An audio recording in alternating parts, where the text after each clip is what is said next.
Welcome to Boomer Thoughts. I'm your host, Fletch. Today's memory lane I'm going to go down is TVs back in the 60s and 70s.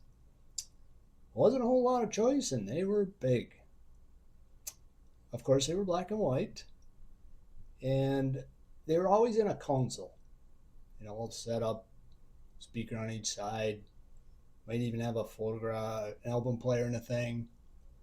Uh, we did, when I was young, have one with a remote control. And no, no, no, no. It wasn't me. Did my dad going, hey, turn the channel? Nope, wasn't me. Actually, it was a remote dial that had a cord to it hooked directly to the TV. So you just spin it. And you know how many choices we had back then? We had four. Now, I know most people are going to go, well, I had three. Technically, yes, we had three also. One of the networks in Duluth, which was 75 miles away, I believe it was ABC. Well, I don't know, for some reason they duplicated it for our town too. So we had two channels, same thing. And I'm thinking, of course, back then it was rabbit ears. Wasn't cable yet, so there was rabbit ears in part. Now, you might ask what was on three channels.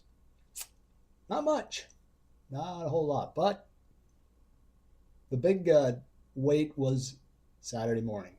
I'm a kid, I got to get my cartoons, but there was other choices back then too. So, with the cartoons, as probably all recognize, there was Flintstones, the Jetsons, which I enjoyed, Bugs Bunny, Roadrunner, always Acme, company in that.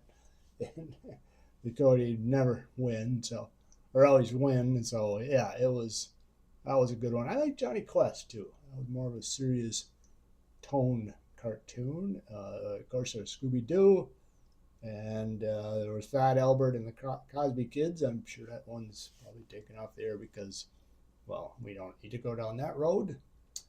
And also another was, during the week there was a Schoolhouse Rock.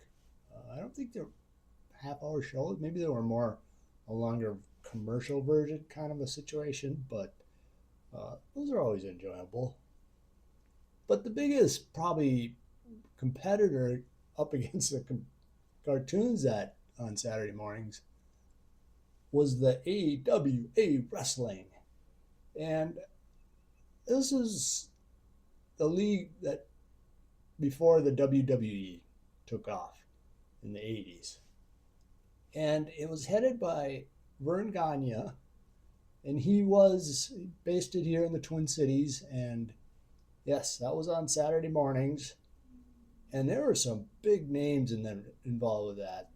Crusher, Mad Dog Vachon with a V. That was my favorite. Nick Bockwinkel. Let's see, who else? Larry Henning, Baron von Raschke. He was a good guy. Billy Robinson, I believe he was in the Olympics for something. I think maybe for wrestling too. Ray Stevens, Wahoo McDaniel, and Black Jack Lanza. And there were some big names. And of course, then these guys would have kids, and they would be in it, like Greg Gagne or Jim Brunzell of the High Flyers, and also Jesse Ventura, our former governor of Minnesota. He was that's where he started, and also Hulk Hogan. He started there also, and so these guys got their starts. It was local, just the beginning of the wrestling craze. It was popular back then. Wasn't the cleanest. A lot of blood, a lot of scarred foreheads, if you know what I mean, to draw that blood. But yeah, I think even my neighbor, my dad's neighbor, or my friend's dad took us to a wrestling match in Duluth, which is really cool. So, yes, so we had cartoons or we had wrestling. And probably watched some cartoons, but I'm sure wrestling always won out. So that's my memory lane. Thanks for watching, and we'll see you in the next one.